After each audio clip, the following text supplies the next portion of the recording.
तुम्हारा वेलकम उस घर में होगा जिसे हासिल करना तुम्हारा ख्वाब और जुनून था। प्लीज मुझे माफ कर दो। आप ही, मैं आपको बार बार कॉल कर रहा हूँ, फोन क्यों नहीं रिसीव कर रही? लेकिन वहां जाकर भी तुमने एक नया तमाशा खड़ा कर दिया। जमीन पर जो खुदा बनने की कोशिश करते हैं ना,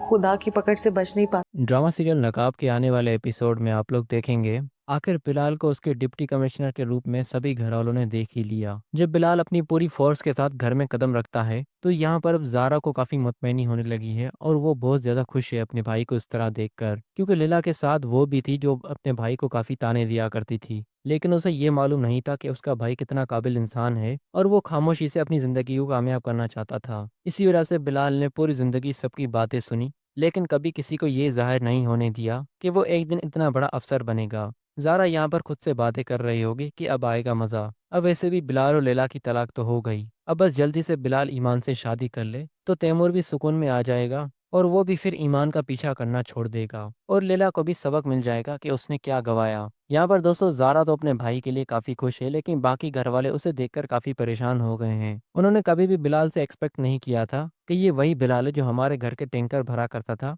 और घर के जितने भी छोटे मोटे काम होते थे ये वही बिलाल करता था। अब दोस्तों नासिर साहब भी काफी ज्यादा परेशान हो जाएगा, क्योंकि उसने जल्दबाजी में फैसला तो कर लिया लैला के गेस्ट हाउस को बिलाल के नाम करके। उसने उस वक्त सोचा कि मैं अक्लमंदी का काम कर रहा हूँ, लेकिन अब जब बिलाल को डिप्टी कमिश्नर देख लिया तो यहाँ पर उनसे बहुत बड़ी गलती हो गई। बिलाल और जारा के जितने भी हक थे इन सभी घर वालों ने छीन लिए थे, लेकिन यहाँ पर नासिर साहब अपने जाल में खुद ही फंस गए। उन्होंने समझा बिलाल मामूली इंसान है और हम गेस्ट हाउस उसके नाम करके वहां पर जो भी इलीगल एक्टिविटीज होती रहेंगी वो बिलाल के उन सब का जिम्मेदार बिलाल होगा। लेकिन अब जब बिलाल डिप्टी कमिश्नर बन चुका है तो अब उस गेस्ट हाउस में किसी भी तरह की एक्टिविटीज हों बिलाल को कोई भी फर्क नहीं पड़ता। लेकिन इस सारे मामलात में तैमूर काफ़ी ज़्यादा डर चुका है, क्योंकि उसने बिलाल के बारे में भी कभी भी नहीं सोचा था कि बिलाल कभी भी कोई बड़ा इंसान बन सकता है।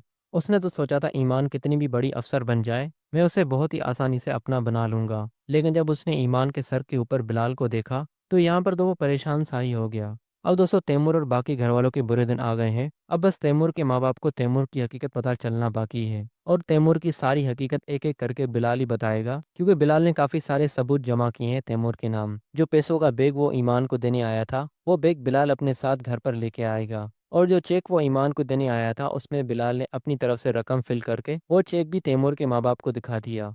तैमूर के खिलाफ बिलाल ने पक्के सबूत जमा कर लिए हैं। अब तैमूर का बचना नामुमकिन है। अब नासिर साहब अपने बेटे की इज्जत नहीं बल्कि अब उसका गिरेबान पकड़ेगा।